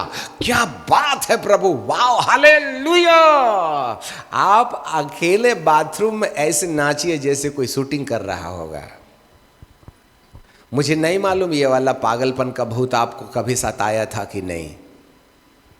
कई बार जब हम प्रकाशन की नई दुनिया में जाते हैं तो कूदने लगते हैं, फांदने लगते हैं। उसकी शांति और आनंद अंदर कहती है, खोल दे दरवाजा, सामने से बाहर निकलने दे मेरे को। यही हुआ था उस पापनी सामरी स्त्री को जो यूहन्ना के 4 अध्याय में हम देखते हैं। मटका छोड़ के भागी और चिल्ला रही है पागल की तरह, सुनो सुनो सुनो, मुझे मसीहा मिल गया है। इसकी आवाज में दोगलापन नहीं था, नहीं तो इस पापनी स्त्री के बहकावे में, जो जाल में फंसाने के लिए लोगों को एकांत में ले जाया करती थी, लोग मानते नहीं, परंतु आज उसकी आवाज में फर्क था। पहले ड्रामेटिकली वो पुकारती थी, चलो चलो चलो चलो, परंतु आज ओरिजिनलिटी है, क्योंकि उसके अंदर कुछ हो गया, उसके अंदर एक सोता फूट गया। और उस पापनी स्त्री के चक्कर में पूरे के पूरे गांव के लोग याकूब के कुएं के पास आ गए, क्योंकि उसकी बात में दम था। मुझे नहीं मालूम आपकी बात में दम है कि नहीं है। याद रखिएगा, लिखा लिखाया बताइए, लोग बोर हो जाएंगे। इसके अंदर का प्रकाश निकाल के लाइएगा, घंटे कब गुजर गए समझ में नहीं आएगा। जी हाँ, कुछ यही है भेद में, ये हमारे जीवन को ताजा कर देता है। आपको मालूम होवे, बाइबल के किसी भी कोने की एक पद हमें दे दीजिएगा, हम कई घंटे मंथन के विषय वहाँ से वो प्रकाश का अनुभव पा सकते हैं। इसलिए नहीं कि मैं बहुत बुद्धिमान हूँ। आपको मालूम है हमारी बुद्धिमानी की, चौथी में फेल, पाँचवीं में सप्लीमेंट्री, आठवीं में सप्लीमेंट्री, 11वीं में सप्लीमेंट्री, इतने बुद्धिमान थे हम, पीछे से पहला नंबर पास होते थे। परंतु आज की तारीख में बड़े बड़े ज्ञानी बाइबल के प्रश्न से यदि हमने कर दिया ना, तो वे उसका उत्तर विश्व की किसी भी किताब में खोज न निकाल न पाएंगे। इसलिए कि मैं बहुत बुद्धिमान हूँ। अरे ना रे बाबा ना, उसने मूर्खों को चुना है जिससे कि बुद्धिमानों को लज्जित करे। आपको मालूम है, मूर्ख बुद्धिमान उस समय हो जाता है जब उसके कान खड़े हो जाते हैं और वे प्रभु की आवाज़ सुनने के लिए अपने आप को तैयार कर लेता है, वही बुद्धिमान है। हमको अंग्रेजी नहीं आती, हम ज़्यादा पढ़े लिखे नहीं हैं, हमें ज़्यादा कुछ आइडिया नहीं है, फिर भी धरती की भारी मात्रा में लोग जेब में रहते हैं। क्यों मालूम क्या? Hallelujah, praise the Lord. जाग रहे हैं आप? जरा बाइबल के अंदर से प्रकाश निकालें, वो कप्पा निकालें जो आपकी जिंदगी को ताज़ा बना देगी। जी हाँ, इसको ऐसे ही पढ़ के ना छोड़ दें, वरन जो कुछ भी पढ़ते हैं उसको एकांत स्थान में जाएं और चिंतन करें। आपको मालूम है गाय के बारे में, गाय जाती है और चारा चरती है, अयूं अयूं अयूं अयूं दिन भर खाती और बिना चबाए गुटुक गुटुक गुटुक गुटुक करके पूरा पेट भर लेती है। ठीक है, और शाम को पानी वगैरह पी के आती है और चुपचाप बैठ जाती है और आधी आंख बंद और आधी आंख खोल के रखती है। एक आंख बंद और दूसरी खोल के रखते, ऐसा मत करना आजू बाजू देख के, ठीक है? उसकी दोनों आंखें आधी बंद हो जाती है। फिर एक आवाज़ आती है गुटुक, तो अंदर से वो चारा बाहर आता है जिसको उसने खाया था, और फिर वो दांतों तले चबाती है, अयूं अयूं अयूं अयूं जुगाली करती है, और फिर उसके बाद में सटक करके अंदर लेती है। फिर गुटुक करके आवाज़ आती है, तो जो पहले गया था वो वापस नहीं आता, दूसरा वाला आता है। हे प्रभु, क्या सुपर कंप्यूटर है इसका। हालेलुया। नाली तो एक ही ना है, फिर चबा चबाया अंदर गया, दूसरा कच्चा वाला क्यों आया? और ये कार्यक्रम उस समय तक चलता है जब तक पेट का चरा हुआ है पूरा की पूरा चारा जुगाली के द्वारा बारीक नहीं हो जाता है। अब उसको कैसे पता चला कि अब कुछ भी नहीं बचा है, अब गुटुक करने की जरूरत नहीं है? टेलीफोन आया था क्या अंदर से? अब वो जुगाली करना बंद कर देती है। समझ रहे हैं बात को? अब आपके पास में जुगाली करने का वक्त कहाँ? आप तो सुने और बाइबल उठाए और फिर जो चला खाना बनाने का कार्यक्रम तो रात 11 बजे तक ही चलते रहता है। No time to meditate upon the word of God. लोग पढ़ना जानते हैं पर उस पर चिंतन करना नहीं बनता। सुनना जानते हैं, घर में जाके चर्चा नहीं करते इस बात पर।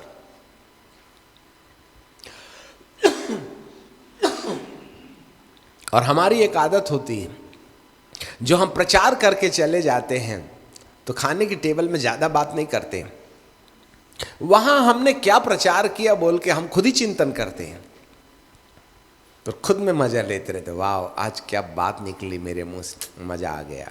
अब तुम मुझे भले पागल खाने भेज दो, परंतु मैं तो अपने ही अंदर आए प्रकाश में इतना मशगूल हूँ कि आप मुझे जो कहना है वो कहते चले जाइए। It's a one kind of madness. फिर आजू बाजू वालों को भी पूछता हूँ, कैसा, क्या समझ में आया? आपको मालूम है, ऐसा करके जुगाली करना चाहिए। पति पत्नी बच्चे जब चर्च से वचन सुन के घर जाते हैं तो उस पर चिंतन कीजिएगा, क्या बोले थे, तुमको क्या क्या समझ में आया, पापा को क्या समझ में आया, मामा को क्या समझ में आया, बच्चे को क्या समझ में आया। खाना खाते खाते बेफिजूल की बातें करने के बजाय रविवार में आपने जो वचन सुना था ना, उस पर जाके घर में चिंतन कीजिए। जब हम स्कूल में पढ़ते थे ना तो थैला लेके स्कूल जाते थे बच्चे कंधे में, और जैसे स्कूल से छुट्टी हुई दौड़ के आए, जूता फेंके और बस्ता। उसके बाद में बस निकले कबड्डी खेलने, पतंग उड़ाने, गिल्ली डंडा खेलने, फिर नहीं दिखते 7 बजे तक। फिर ढूंढते हैं, चलो पढ़ने बैठिए, तो ठीक है, तो याद आती बस्ता कहाँ रखा था। पूरा घर छान मार रहे, बस्ता कहाँ रखा था। आप भी तो रविवार के दिन ऐसे ही करते हैं, इधर सुन सुन के गए और जो बस्ते के सामान फेंके अगले रविवार देखेंगे। समझ में आ गई बात। तुमको क्या लगता है जो गाय जुगाली नहीं करती है 4 दिन की मेहमान रहती है, उसको लूज मोशन हो जाता है, पेट फूल जाता है, हैं? 5 साल जीने वाली गाय 4 दिन में छुट्टी ले लेती है, वॉलंटरी रिटायरमेंट। और जितने भी विश्वासी लोग बस्ता फेंके समान रविवार के संदेश को सुनने के बाद फेंक दिया बोल करके, आपको लूज मोशन से कम नहीं होगा आत्मिक जीवन के अंदर में। इसलिए तो मोटा नहीं रहे, बिल्कुल ऐसे की ऐसे। क्यों मालूम क्या? खा खा के ढेर मचा दिया, पर रहे वही दुबले की दुबले। क्या बताएं भाई, बहुत थक गए हैं आजकल, लड़के लोग खूब परेशान करते हैं। तो तुमने सुना क्या था 2 घंटे बैठ करके परमेश्वर का वचन? याद रखिएगा, जो गाय जुगाली नहीं करती है उसके निपटने की तारीख आ जाती है। और जो विश्वासी लोग वचन सुन करके उसको घर में जाके चिंतन का विषय नहीं बनाते हैं, उनको लूज मोशन हो जाता है और उनकी निपटारे की डेट आ जाती है। That's why they are not increasing in their spiritual life, क्योंकि वे चिंतन ही नहीं करते। बाइबल भी पढ़ पढ़ करके हम ढेर मचा देते हैं, परंतु उस पर चिंतन नहीं करते। और यही बात प्रभु ने हमको सिखाया है। आज हमारी जवानी का सबसे बड़ा रहस्य, चाहे फिजिकल हो या मेंटल हो या स्पिरिचुअल हो या विजन में हो या एनॉइंटिंग में हो या दर्शन में हो, कि हम परमेश्वर के वचन को ऊपर ही ऊपर नहीं खा लेना चाहते घास और पत्ती के समान, वरन इसको डिग आउट करके इसके अंदर से वो कंदमूल निकालिएगा, जो कंदमूल आपकी जिंदगी को बेहतर बना सकती है। मेरे प्रियो, जो वचन पर ध्यान करते हैं, जो वचन को सुनने के बाद में चर्चा का विषय बनाते हैं और उसमें से बराबर मटेरियल, विटामिन्स, प्रोटीन्स लेते रहते हैं, ऐसे लोग अपने जीवन में जल्दी बूढ़े नहीं होते हैं, वे नहीं थकते हैं। आओ हम जुगाली करना सीखें, आओ हम वचन का मंथन करें, रात दिन मेरे वचन पर ध्यान दिए रहना, ऐसे बाइबल कहती है।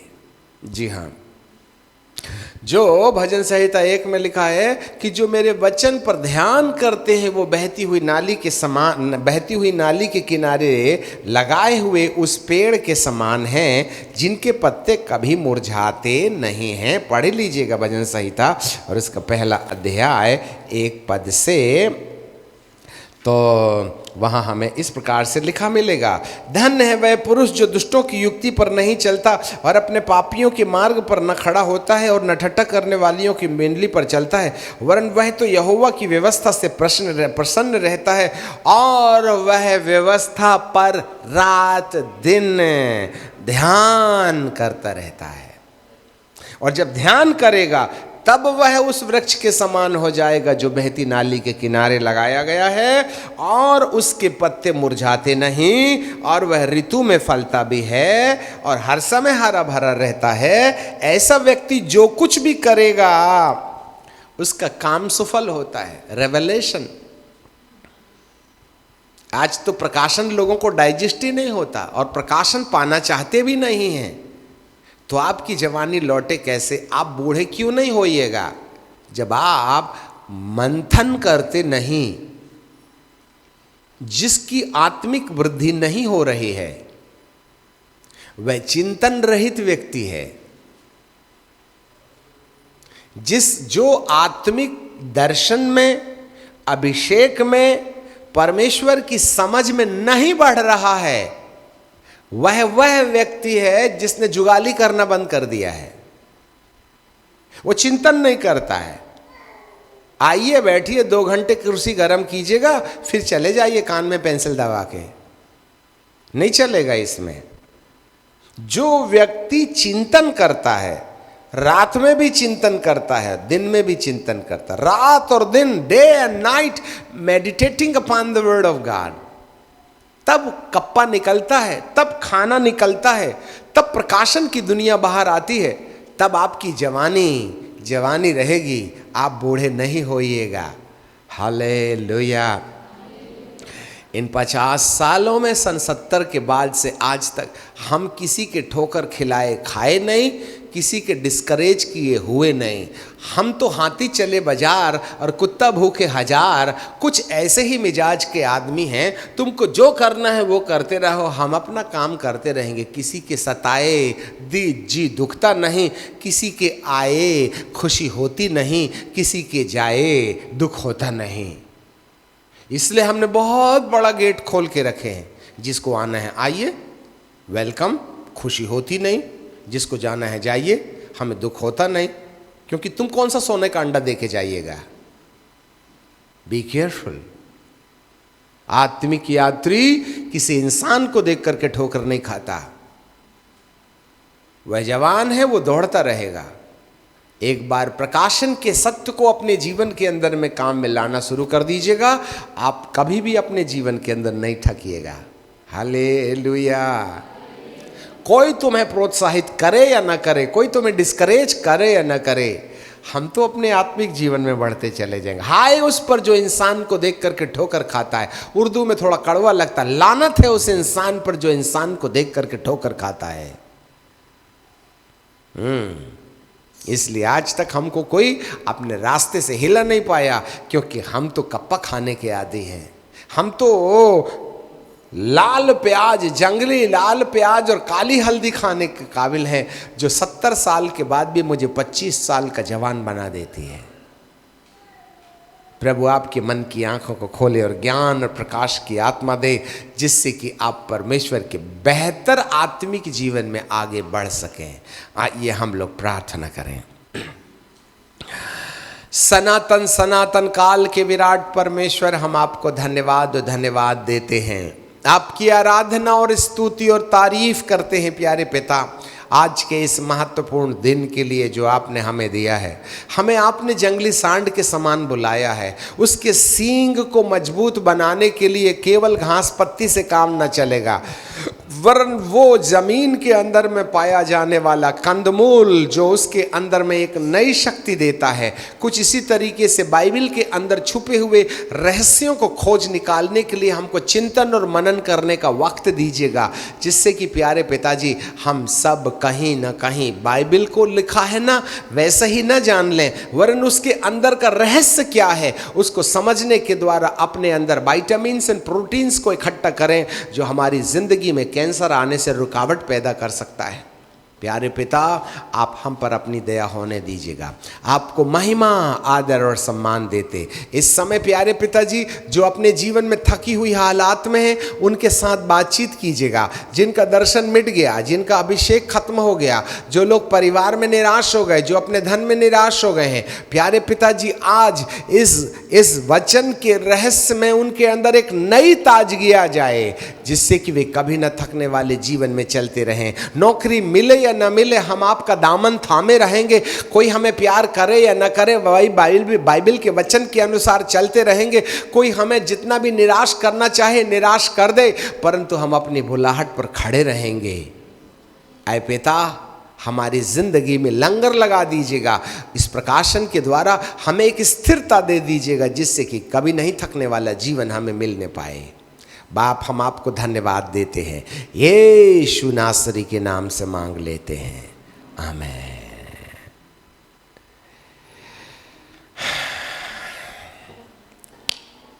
हालेलुया।